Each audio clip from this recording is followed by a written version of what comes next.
आसामनि गारियाव police नायदुंबाय 142 kg सिदि गोरान मोनजाखा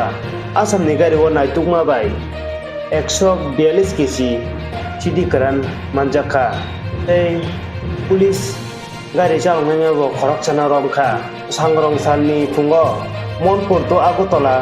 police रक अभियान खालायै फैसा ककमानि बिसिंतै हवाई बाइजालनि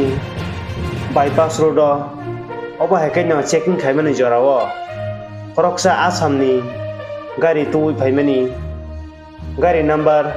AS01FC 7405 गारि न बाथारियै नायतुमनि जराव न अबहायके 17टा पैकेट सिदि गोरान 142 केजि सिदि गोरान रमै पुलिस याफाव दिसाका अ खरकसा रमजांनि नगंखा आसामनि बंगबुर जिल्ला होनै सावै मानका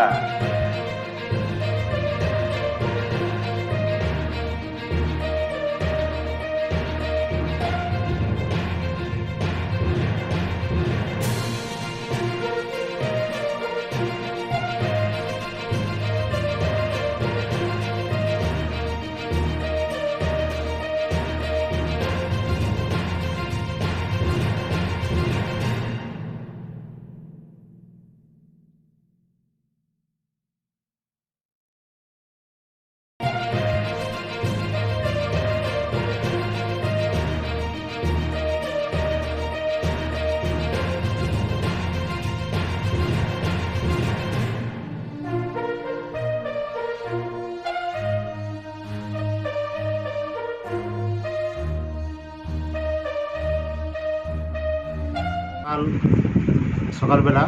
বাইজারবাড়ির আউটপোস্টের সামনে ভেহিকল চেকিং ছিলাম সেই সময় একটা গোপন খবরের ভিত্তিতে একটা আসামের গাড়ি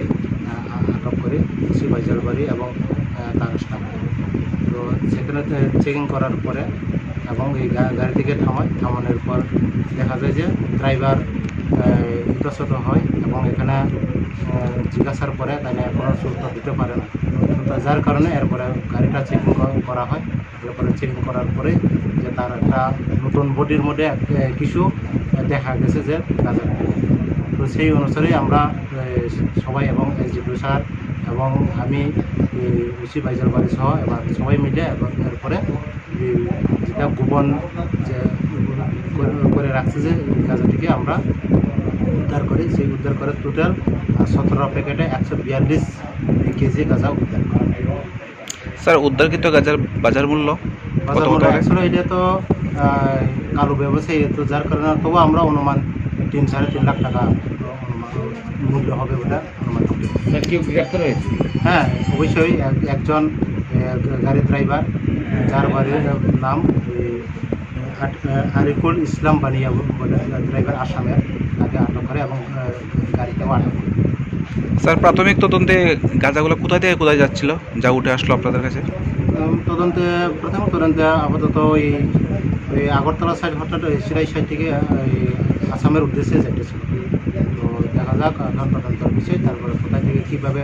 এসেছে সেটা আমরা তদন্তের জন্য